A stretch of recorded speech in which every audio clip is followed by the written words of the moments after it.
ബാഹുൽ രമേശ് തിരക്കഥയും സിനിമാറ്റോഗ്രഫിയും ചെയ്ത് ദിൻജിത്ത് അയ്യത്ത് സംവിധാനം ചെയ്ത ഒരു ക്ലാസിക് ത്രില്ലറാണ് ഇക്കോ. 2025 തന്നെ one of the best movie ആയിട്ടാണ് പേഴ്സണലി എനിക്ക് തോന്നിയത്. Story, screen play, dialogue, cinematography by Rahul Ramesh എന്നൊരു ടാഗായിരുന്നു ഫസ്റ്റ് ഡേ തന്നെ ഷോ കാണാനായിട്ട് എനിക്കുണ്ടായിരുന്ന പ്രചോദനം. ആ വിശ്വാസം തെറ്റിയില്ല. സ്ലോ പേസിൽ പോകുന്ന ഒരു ക്ലാസിക് മിസ്റ്ററി ത്രില്ലറാണ് എക്കോ.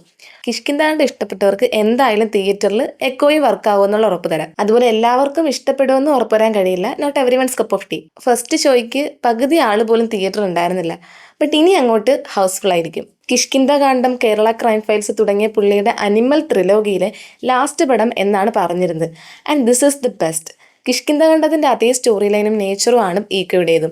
പ്രൊഡക്ഷൻ ക്രൂവും അത് തന്നെയാണ്. സംവിധായകൻ ദിൻജിത്ത് അയ്യത്താൻ ഒരിടത്ത് പോലും കഥയുടെ നേച്ചറും ഫ്ലോയും നഷ്ടപ്പെടാതെ പെർഫെക്റ്റ് ആയി ഡയറക്ട് ചെയ്ത 2025 തന്നെ one of the best movie എന്ന് പറയാം. കുര്യാച്ചൻ എന്ന ക്യാരക്ടറിനെ അന്വേഷിച്ചിറങ്ങുന്ന കുറച്ച് ആൾക്കാരും അയാളെ ചുറ്റിപ്പറ്റിയുള്ള കഥകളുമാണ് സ്റ്റോറിയുടെ ബേസ്. മനുഷ്യനും മൃഗങ്ങളും തമ്മിലുള്ള ഒരു കണക്ഷനും ഇമോഷൻസും ആണ് ഇതിൽ സ്ട്രോങ് പില്ലേഴ്സ്. ആക്ടിംഗ് വൈസ് എല്ലാ ക്യാരക്ടറും തന്നെ പെർഫെക്റ്റ് ആയിരുന്നു. എസ്പെഷ്യലി സന്ദീപ് ഭയങ്കര വേഴ്സറ്റൈൽ ആയിട്ടുള്ള ആക്ടറാണ്. ഇതിൽ തന്നെ സന്ദീപിന്റെ ആക്ടിംഗ് ഗ്രാഫ് ഇങ്ങനെയാണ് പോകുന്നത്. സ്റ്റോറിയിലെ മിസ്റ്ററി ബിൽഡാകുന്ന അനുസരിച്ച് സന്ദീപിന്റെ ക്യാരക്ടറിൽ വരുന്ന ചേഞ്ചും വളരെ ഭംഗിയായിട്ട് സന്ദീപ് ചെയ്തിട്ടുണ്ട്. അതുപോലെ ഫാമിലി ആയിട്ടൊക്കെ പോയി എൻജോയ് ചെയ്ത് കാണാൻ പറ്റിയൊരു family drama kind of movie അല്ല. നേരത്തെ പറഞ്ഞ പോലെ തന്നെ കിഷ്കിന്താണ്ടത്തിന്റെ തീം തന്നെയാണ്. കളർ ഗ്രേഡിങ്ങും സ്റ്റോറി ടെല്ലിങ്ങും എല്ലാം അതുപോലെയാണ് ചെയ്തിരിക്കുന്നത്. യാതൊരു എക്സ്പെക്ടേഷൻസും വെക്കാതെ കാണുകയാണെങ്കിൽ ഒരു ക്ലാസിക് എന്റർടൈനർ എന്ന രീതിയിൽ തിയേറ്ററിൽ എക്സ്പീരിയൻസ് ചെയ്യാൻ പറ്റിയ മൂവിയാണ് എക്കോ. അതുപോലെ തന്നെ സൗണ്ട് ഡിസൈൻ ഒരു രക്ഷയില്ല. എഡിറ്റിംഗും എടുത്തു പറയേണ്ടതാണ്.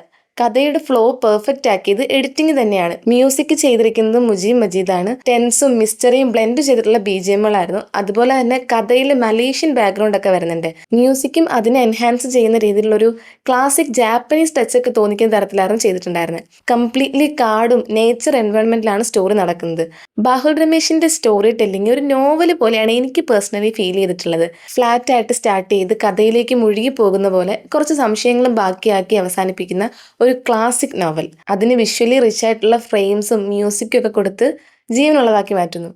ഒരിടത്ത് പോലും കഥയുടെ ഫ്ലോ നഷ്ടപ്പെടാതെ നമ്മളെങ്ങനെ പീക്ക് പോയിന്റിൽ കൊണ്ടു നിർത്തും. താൻ എൻഡിൽ തീർന്നു പോയല്ലോ എന്നൊരു ഫീല് തോന്നിപ്പിക്കുകയും ചെയ്യും. എന്നാൽ നമ്മൾ സാറ്റിസ്ഫൈഡും ആയിരിക്കും. കാസ്റ്റിംഗ് കൊണ്ടും ടെക്നിക്കലിയും എല്ലാ ആസ്പെക്റ്റിലും പെർഫെക്റ്റ്ലി മേക്ക് ചെയ്തെടുത്ത നല്ലൊരു സിനിമയാണ് എക്കോ. മാക്സിമം തിയേറ്ററിൽ തന്നെ കാണാൻ ശ്രമിക്കുക. ആൻഡ് സിനിമ കണ്ടവർ എക്സ്പീരിയൻസ് ഷെയർ ചെയ്യുക. വീഡിയോ ഇഷ്ടപ്പെട്ടാൽ ലൈക്ക് ചെയ്ത് സബ്സ്ക്രൈബ് ചെയ്യുക.